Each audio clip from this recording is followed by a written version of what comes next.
25 minutes to 8. You're never quite sure what you might stumble across on websites like eBay and what the true value of an item might be. But if you have a discerning eye and you make the right bid at the right time, anything is possible. Fine art dealer Lee Capel can testify to that. Lee was scouring the site for portraits to display in his Sydney gallery when a piece of artwork grabbed his attention. He forked out $250 for what appeared to be a miniature portrait of Napoleon Bonaparte's wife, Josephine, not knowing that the artwork was a rare artefact stolen from a homestead on the Mornington Peninsula in Victoria some years ago. What a story. Lee Capel, nice to chat with you. Good morning. Thank you for having me on your show. No, thank you for persisting. We had some technical issues there, but we've hung in and you're coming through nice and clear now. Thank you very much. So I've sort of set the scene. I don't know if you heard that. What drew your eye to this particular piece when you were browsing the site? Well, ordinarily I wouldn't be purchasing miniatures for my gallery, but I was doing an exhibition at the time, as you mentioned, for portraiture, and this particular little miniature just caught my eye because of the quality. It was such high quality, and also because of the age. It seemed like it was a miniature that was painted during Napoleon Bonaparte's life. So I don't know a huge amount about miniatures, but I thought the quality of the paintwork it justified me bidding on it, and so it went. Okay, so how long did you take before you realised that the thing was stolen artwork? Well, generally when I look at artworks, I usually do a lot of research behind it, and because it was signed with the name René, I had a feeling that it could have been by René Berthon, who was one of the official portrait painters of Napoleon and his circle. So I went and did some deep research just using Google. Google's a wonderful tool to use, yeah. And trying to find similar works just before I posted it on my social media accounts. And I just stumbled upon the photograph of the exact artwork, and it was attached to this article and a few other articles from the BBC overseas and a couple in France about the theft in 2014. Wow, so how did you feel when you realised this was the very piece or one of the pieces?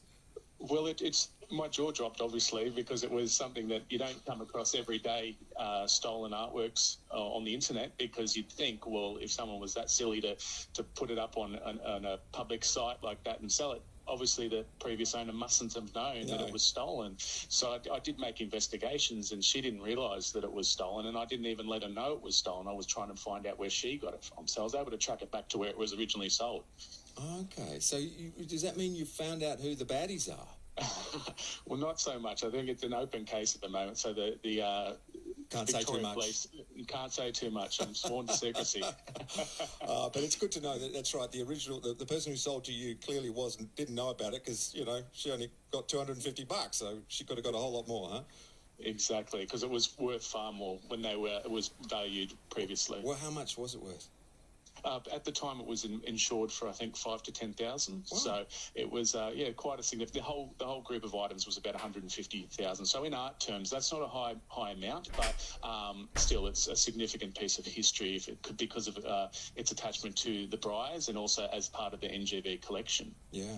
So how did the gallery respond with the news? Well, I actually gave them a call probably about a month or two after the whole thing was during lockdown. So when I actually purchased the work on eBay in Canberra, I had to wait until lockdown had finished. So I couldn't actually enter Canberra. So I had to get a friend in Canberra to pick it up for me, and I met him in a pub in Yass to hand it over. So it was a whole Mission Impossible situation. There's a movie in this. There's a movie in this. I can feel it, Lee. Exactly, and it was one of these typical pubs in Yass. So it was quite an interesting story, and I had to relay the message to him because he was not aware that it was a stolen work when I got him to pick it up. So I thank him for doing that. And but yeah, it was such a fascinating series of events. And so when I did call the gallery, they were completely shocked because since the works had been stolen, they'd assumed that they'd been taken overseas and had been stolen for a very specific reason by a specific collector, and so that meant that they thought that it wasn't split up like it eventuated. So this proved that it had been split up sometime early on after the robbery. So, but yes, and so since I got that work, it was fascinating. And when I called them, they said, "Oh, well, it's basically a cold case. The constable in charge has stopped investigating it. And actually, Steve York, who was in charge of the collection at the time at the Bryes, he'd passed away since. So no one was actively looking for it. Wow. So what happens to the artwork now? I mean, you can't. Well, I mean, you can't keep it, can you? No, I can't. Well, actually, I'm not sure if they got paid out by insurance or whatever the situation. But the idea is that I'd love to return it to the Bryes or to the Morning. As the collection currently is held at the Mornington Peninsula Gallery for security reasons, I'm going to be returning it within the next week to the gallery to bring some joy back to the community. Do you have any idea? I'm curious to how a piece of artwork connected to Napoleon Bonaparte actually finds its way to Australia in the first place. Do you know the answer to that one, Lee? Of course I do. So basically, Napoleon Bonaparte, he was associated with a gentleman called Alexander Balcombe. And Alexander Balcombe was an early colonial settler here in Australia, and he actually lived originally on St. Helena. So he befriended Napoleon when he was exiled from France. And so he was based on the island. And when Alexander Balcombe moved to Australia, he brought along a bunch of souvenirs to do with Napoleon, and some of the items which are still missing that were given to him by Napoleon himself, including locks of hair and coins and such. So when they came to be in the Bryes in Victoria, it's an obscure collection, and it was eventually donated as one large collection to the NGV. Wow, there you go. Well, Yeah. Great story. Thank you for sharing it with us. I hope you got your $250 back, by the way. We'll see.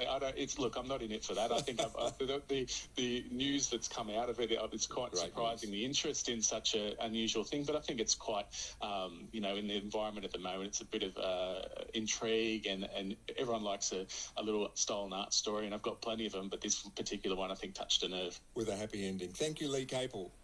Thank you so much, Tom. Lee Capel, a fine art dealer in Sydney. Great story. At 17 minutes to 8 on ABC Radio Perth. We've been talking about communal housing this morning. It's not really working in a great way for me, says N.